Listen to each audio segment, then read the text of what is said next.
The Clarke CWL325V 13-inch mini wood lathe with electronic variable speed is ideal for woodworking enthusiasts and hobbyists.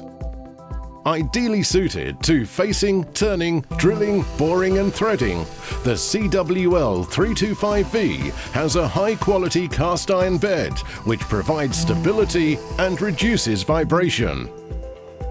It is the ideal lathe for small wood turning projects, such as pen turning, and the instant variable speed means that there's no manual belt changing.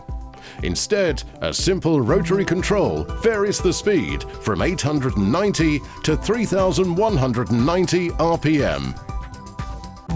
With a distance between centers of 325 mm, the CWL325V is supplied with a 170 mm faceplate and a 110 mm tool rest. Both the tool rest and tailstock can be released, positioned and locked with ease using the quick release levers.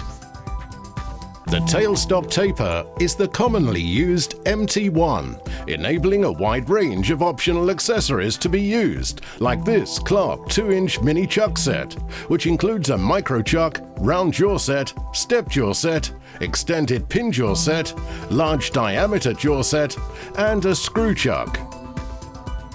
With a turning capacity of 200 mm by 325 mm, the CWL325V will satisfy your turning needs for many years to come.